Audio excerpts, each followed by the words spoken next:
Welcome back to another Tune In Trojans episode. It is the holidays up at the Fieldhouse, and this week we have something a little unique for Trojan Nation. This week, we're going to be covering recaps of every team and all of their accomplishments, biggest headlines, and more from the last year. So, to start off today, I'm actually going to be joined by SID Nick Huntimer, and he's going to be covering football first for us in this episode.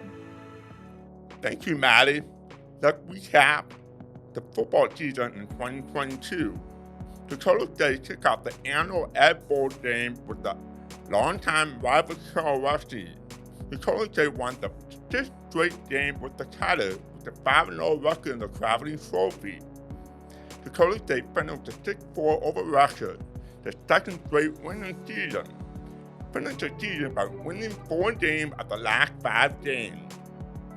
The Trojans finished second place in the North Star Conference, which is the first time since 2017 that the Trojans finished second in the North Star Conference with a 4-2 record. The Trojans played the last game ever at the Trojan Field in the very cold weather in November, where they shut down Walgrove by the score of 13-0. GSU won 7 times in the last 9 home games at the Trojan Field, which is a very impressive record. In addition, Corey Brown was the NAIA Football All-American Honorable Mention at the defensive end. Now, let's go back to Maddie and recap the volleyball season. In September, the women's volleyball team swept the North Star Conference weekly honors, with Sydney Shell being named Attacker of the Week, Madeline Graf being named Setter of the Week, and Hannah Veet being named Defender of the Week.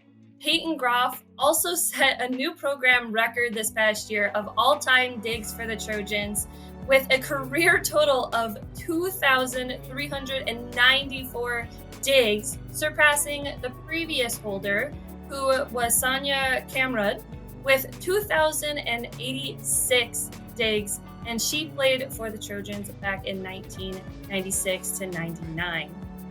4 athletes also earned all-conference honors at the NSAA Awards presentation hosted before the conference tournament in November, with Hannah Veet and Sydney Shell landing on the NSA Women's Volleyball All-Conference First Team, while sisters Peyton Graf and Madeline Graf were voted to the NSAA All-Conference Second Team. Head coach Amy Veenhoff also made some waves this past year by landing her 200th DSU career win. Up next with Nick Huntimer, he'll be covering the baseball recap for this past year. Now let's recap the baseball season, where they had the most impressive season since the late 2000s, where they had the most overall win with more than 30 wins. The Trojans finished second place in the North Star Conference with 15 wins. It was the most conference win since joining the North Star Conference in 2013-14. The Trojans lost the opening round of the North Star Conference postseason play. GSU then survived and advanced through 4 elimination games to reach to the first ever North Star Conference championship game for the first time in baseball program history. The Trojans fell short in the powerhouse Bellevue in the Pushers Group by destroying 1-0 in the championship game in the North Star Conference baseball tournament. The Trojans had set numerous records, including pitching, batting, home run, double, and there's so many records to be listed. In addition, the Trojans had the most all-conference since joining the North Star. Now let's go back to Maddie and recap the cross-country season. The Trojans hosted the 20th annual Herb Blankley meet. This is the lone home meet for the Trojans, which is hosted just outside of Madison every single September. The Trojans had a lot of success at this meet this year, placing 3 women runners in the top 10 as well as 5 men's runners. 3 DSU alumni also participated in this meet this year, including Ashley Kurnow, Matthew Dunn, and Gerald Kubik. Throughout the season, the Trojans continued to improve their individual and team times to prepare for their conference meet, which was hosted by Dickinson State in North Dakota. At conference, the men's team won their 5th consecutive title with a low score of just 19 points, qualifying them for nationals. On the women's side, Lindsay Roth qualified for the national meet with a time of 19 minutes, 14.8 seconds, raising the number to 8 athletes that would attend the national meet in November of this year. Nationals were hosted in Tallahassee, Florida at the Appalachian Regional Park on November 18th this past year. A total of 34 teams and 318 runners were present for the men's 8K race. The men's team placed 33rd at this meet, with freshman Curtis Johnson leading the Trojans back with a personal record time of 26 minutes and 5.5 seconds for a 173rd place finish. Lindsay Roth made her national debut this year as well, running in a race with 326 runners in the women's 5K. Roth clocked a time of 20 minutes and 24.8 seconds to secure a 269th place finish for the Trojans. Up next, with Nick Huntimer, we'll be covering the softball recap from this past year. Let's look back at the softball season in the spring to 2022, where they finished third in the North Star Conference standing with a 13-10 record. It was the first winning record in the North Star Conference play since joining the league in 2013-14. The Trojans also tied the program history for most conference wins in the North Star. Also, another highlight happened during the 2022 spring when Dakota State won the first series over Chichigan State in program history. Dakota State won 10 games at home, which is the most home victory in more than 15 years.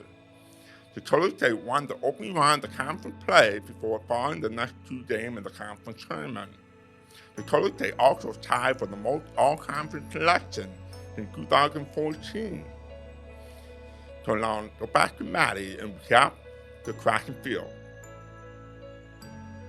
Trayshaw Roberts set the school heptathlon record in February of scoring 4,624 points, which broke his previous record of 4,438 points, which was set by him back in 2020. The men's track team also reclaimed the conference title for the 3rd time in the last 4 years during the indoor season of this past year.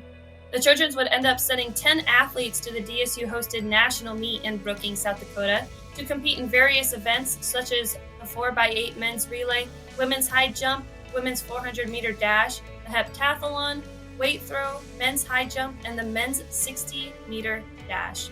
Moving to outdoor track, Jasia Christensen broke a 20-year-old school record in the 10,000-meter race in early April of this year at the notorious Sioux City Relays.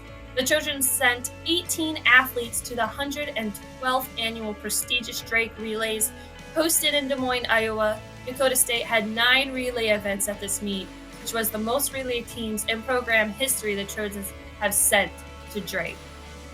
At conference, the men's team benchmarked 300 points at the conference outdoor meet, claiming program history with a 3rd consecutive conference title for the Trojans.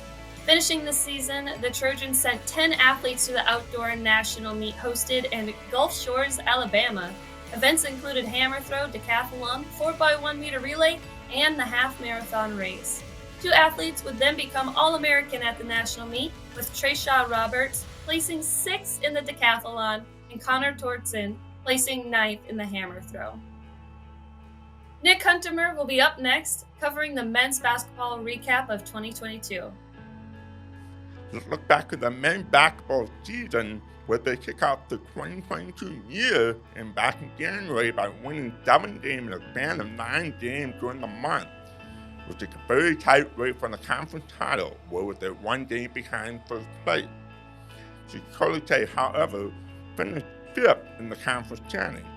The Trojans went on to upset Mayville State on the road in the opening round of the North Star Conference play for the 2nd straight year by beating Tecumseh on the road.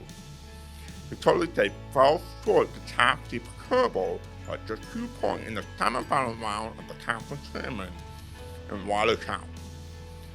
We have 2 players that were named to the All-Conference with Lamar Wood and Ronnie Laddie. In addition, we have Coach Garnett being the 2nd most coaching win by ESU head coach in program history with 185 wins. Now let's go to Maddie and look back at the esports season. Up first for esports is Team Valorant, where they competed in the CCL Spring Finals of last year in March. This team secured a second place finish at this event. Moving to this fall, without losing a match in the regular season, Team Valorant also secured a spot back at the CCL Midwest Finals, which was their second consecutive appearance at this event, where they faced off and they ended up securing a second place trophy as well. Team Valorant also competed in a School of Mines tournament called Grubby Games in early November, where the Trojans didn't lose a single map during the entire tournament and ended up taking first place, winning over schools such as Dickinson State and the University of South Dakota.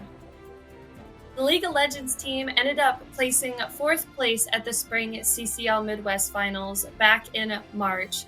During the fall season, the team made a major comeback in the CCL conference, being ranked last to moving to fourth place by securing a first round win against Wayne State University 3-0, which earned them a spot at the CCL Midwest Finals hosted in Madison this past November, making that their third consecutive appearance at this event, where the Trojans then secured a fourth place finish.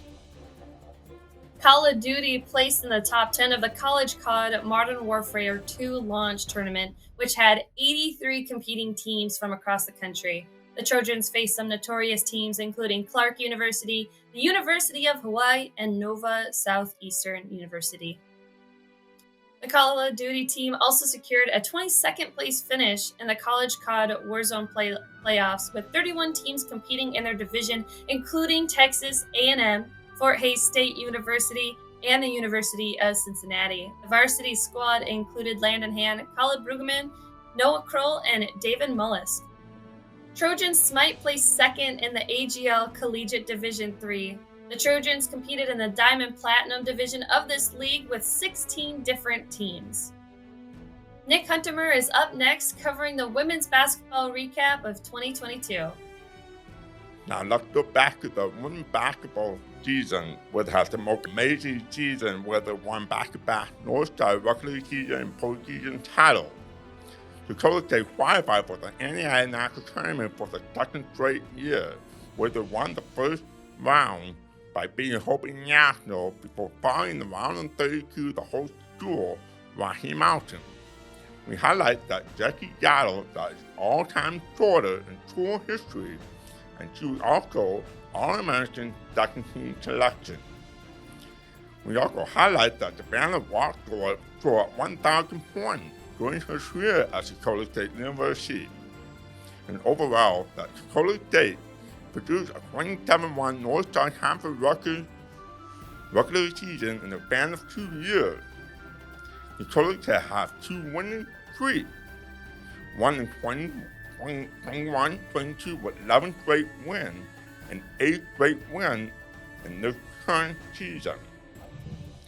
In addition, the Dakota State have won 35 times in the last 38 home games at Dakota State University Fieldhouse. We also mention one that Coach David Moe is inching closer to 100 wins as Dakota State women's basketball head coach. Before we close, we want to mention a few things. Dakota State achieved the highly athletic honor by winning the first ever Northstar Commissioner Cup. The Commissioner Cup is the all-sports trophy that scores the most points based on their play in the conference standings. Dakota State set the Northstar Conference record with 84.75 points. The Trojans selected 4 conference titles during 2021-22 season in men's cross country, men's indoor track and field, women's basketball, and men's outdoor track and field. In addition, we would like to mention that Anthony Greening has been the Coach of the Year in men's cross country, men's indoor track and field, and men's outdoor track and field. David Moe was selected as the Northstar Women's Basketball Coach of the Year for the 3rd straight year. Dakota State has a exciting year with the groundbreaking for the new TSU Athletic Complex last May. The crash soccer complex has started the new football stadium in process. Make sure you check out the tsuathletic.com for the complex live cam and see the process at the TSU Athletic Complex. Thank you for watching the last episode of 2022 Trojans. We had a great, exciting 2022, and we are looking forward to another exciting 2023 season. Make sure you keep updated with all the events at tsuathletic.com or follow TSU Athletics social media platform. We'll see you next time, and we'd like to thank you, Maddie, with the Trojans. We'll see you next time on Trojans. Go Trojans.